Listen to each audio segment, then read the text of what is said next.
menengah. Sebelum saya lanjut, saya coba pastikan apakah suara saya jelas, apakah suara saya putus-putus atau jelas? Jelas, Pak. Baik, saya lanjut kalau gitu. Saya infokan lagi, prasyarat dari mata kuliah ini, jika mata kuliah ini dilaksanakan secara daring, maka saya minta kalian, Anda semuanya, pertama harus juga bisa aktif. Jadi jangan sebisa mungkin Anda diupayakan setiap kali kuliah itu on cam, tidak di off cam ya, on cam, sehingga saya bisa tahu posisi keseriusan kalian di dalam.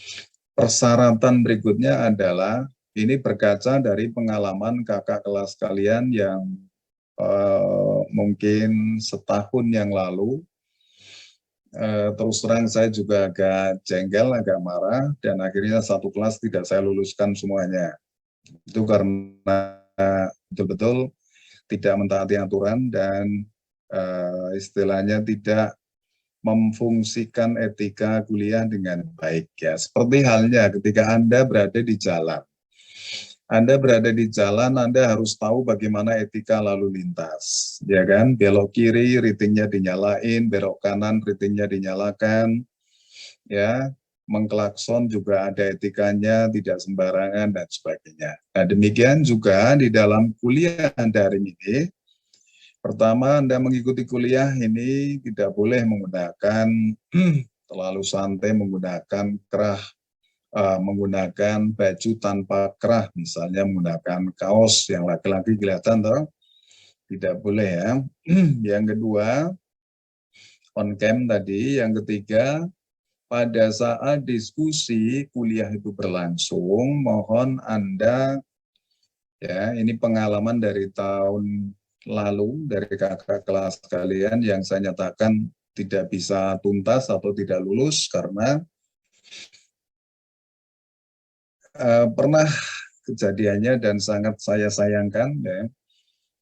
Ketika saya mencoba mengajak semuanya itu untuk aktif diskusi, saya tanya si A, si B, si C, apa yang terjadi saudara-saudara? Yang terjadi adalah mereka itu off cam kemudian hilang. Alasannya adalah terpental, padahal mereka itu menghilangkan diri agar tidak ditunjuk untuk bicara. Nah, ini sangat terpaksa jika kalian lakukan semacam itu juga, ya. Saya berikan gambaran Anda tidak akan lulus, tidak akan saya luluskan. Ya, oleh karena itu, saya sebetulnya tidak memberatkan, saya tidak membebani dengan suatu hal yang dirasa sangat berat, tidak. Saya hanya ingin, pertama, Anda harus paham dengan mata kuliah ini. Kedua, Anda harus siap setiap kali kuliah itu harus siap. Harus siapnya itu Anda gambarkan atau Anda wujudkan dengan cara aktif di dalam setiap pertemuan.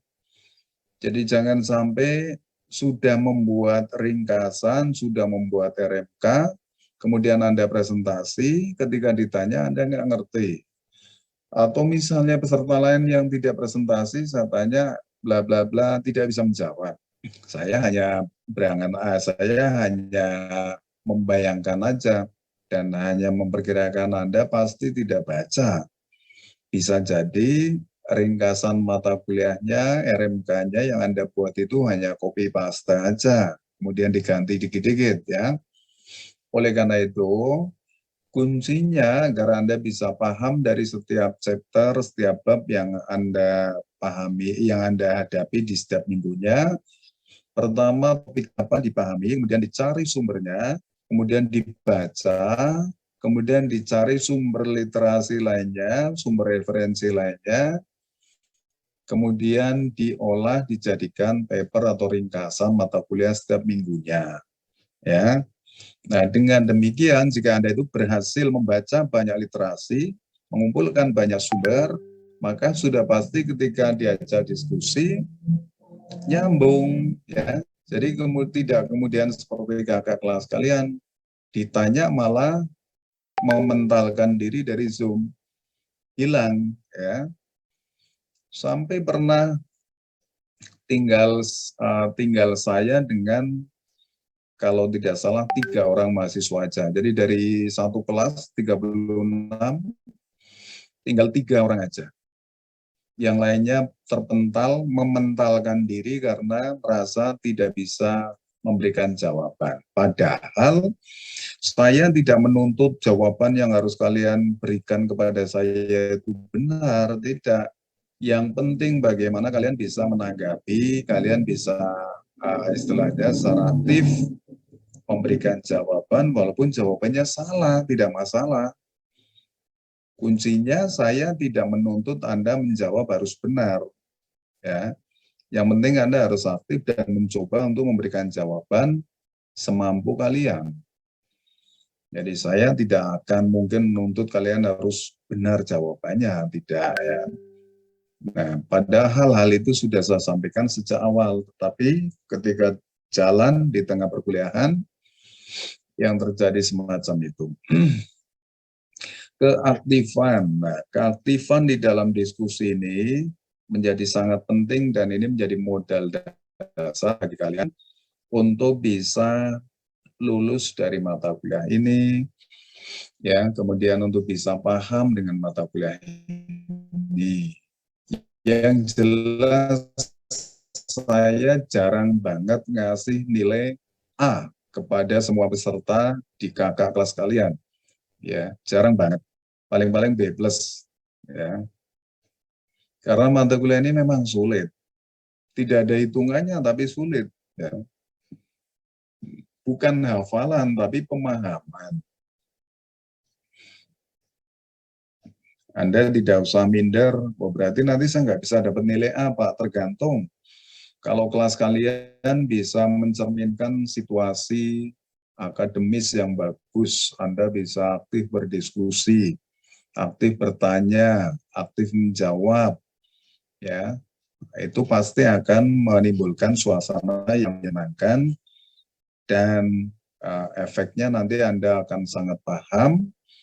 Dan efeknya pula saya juga tidak segan-segan akan memberikan reward-nya berupa nilai yang bagus, ya. Jadi saya akan adanya mencoba apa adanya. Anda aktif ya saya catat aktif, pasif ya pasif, ya. Kemudian persyaratan berikutnya, oleh karena mata kuliah ini bersifat banyak pemahaman, maka cara Anda di dalam menyelesaikan setiap chapter atau setiap bab di dalam setiap minggunya adalah dengan cara pertama, secara individu Anda wajib membuat ringkasan mata kuliah atau RMK secara individu, dan ringkasan mata kuliah itu Anda kumpulkan sebelum jadwal kuliah dilaksanakan. Jadi misalnya kuliah hari ini jadwal mengumpulkan maksimal tadi malam misalnya, ya, atau kemarin. Oke. Nah, pengumpulan tugas tersebut dalam bentuk file. Filenya boleh Anda PDF, boleh Anda Word, ya, silakan. Dan setiap peserta itu wajib mempersiapkan diri untuk presentasi. Maka dari itu, pada setiap kesempatan Anda sebaiknya juga menyiapkan PowerPoint-nya. Menyiapkan PowerPoint untuk presentasi. Karena saya tidak mau istilahnya, hari ini siapa yang siap? Nah, ini juga akal-akalan dari kelas kakak kelas kalian dulu itu, dan akhirnya bisa saya tangkap itu sebagai bentuk kecurangan, ya. Kesiapan yang saya maksud itu secara individual, bukan dalam satu kelas itu disiapkan secara kompromi. Nah, yang terjadi pada kakak kelas kalian pengalamannya jadi kompromi, nanti dibahas di belakang saya setiap kelas. Nanti minggu depan kamu ya yang siap, nanti minggu depannya lagi kamu ya, minggu depannya lagi kamu ya. Jadi sudah ada kesepakatan internal. Nah, kesepakatan internal itu ketika saya bertanya, siapa yang siap presentasi hari ini? Saya, Pak.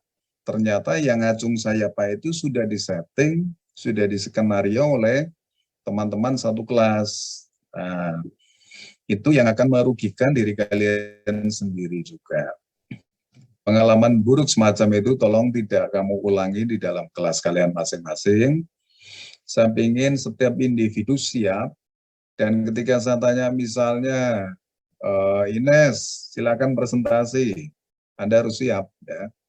Jadi nggak boleh kemudian ada alasan, Pak, mohon maaf, komputer saya nggak bisa nyala.